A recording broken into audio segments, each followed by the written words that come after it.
Bonjour et bienvenue. Aujourd'hui, on va parler budget. Et plus précisément, comment on peut le transformer. Parce que, soyons honnêtes, c'est souvent un carcan un peu rigide, non?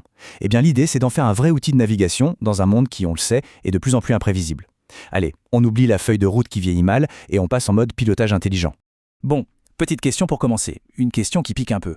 Le budget annuel, est-ce que ça ne ressemble pas déjà à un roman de science-fiction? On y passe des semaines en octobre, on peaufine chaque ligne, tout a l'air parfait, gravé dans le marbre. Et puis, paf, 3 mois plus tard, la réalité débarque.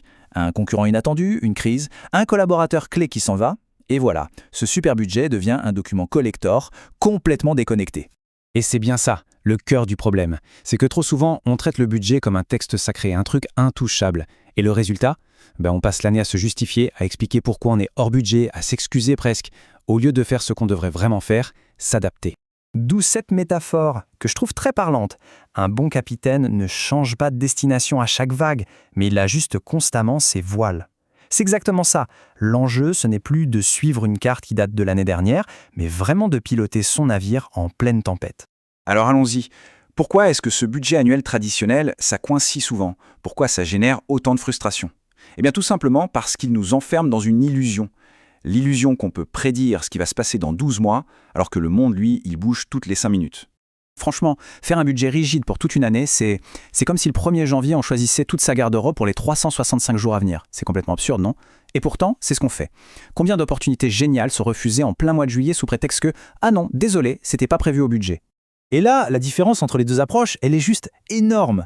Le budget traditionnel, c'est le vieux GPS, celui qui hurle « Faites demi-tour !» alors qu'on est face à un mur. Il ne comprend pas que la route a changé. Le budget agile, lui, c'est Waze. Il voit le mur, il dit « Ok, problème », et en 1 seconde, il recalcule un nouvel itinéraire pour arriver au même endroit. C'est ça la clé. Et ça nous amène au vrai changement, celui qui est dans la tête. C'est un changement de mentalité radical. On arrête d'être obsédé par respecter le plan à la lettre. À la place, l'obsession, ça devient accomplir la mission. La nuance, elle peut paraître fine, mais croyez-moi, au quotidien, ça change absolument tout dans la façon de prendre des décisions. Bon, c'est bien beau tout ça, mais concrètement, on fait comment? Quel est l'outil derrière cette agilité? Eh bien, il s'appelle le Rolling Forecast, ou en bon français, la prévision glissante. Pensez-y comme un tableau de bord qui se met à jour en temps réel.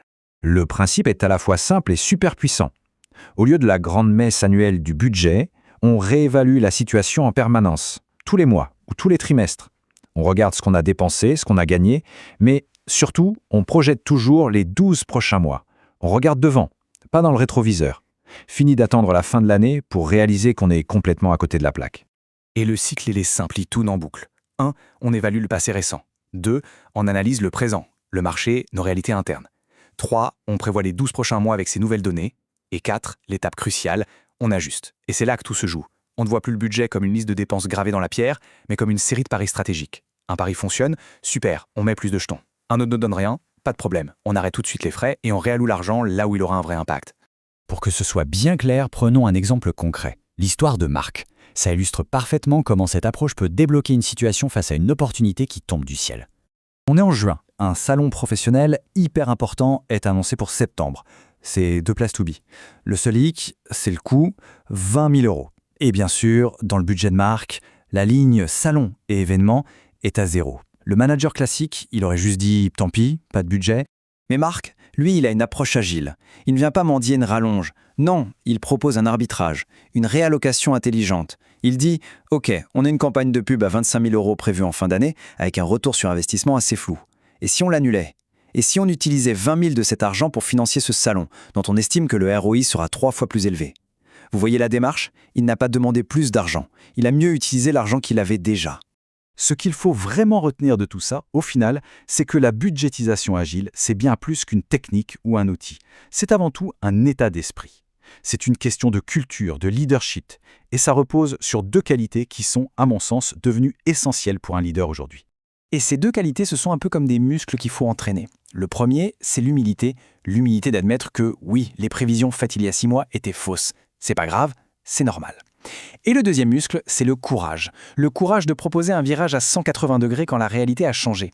Attention, ce n'est pas de l'instabilité, c'est de la lucidité en action.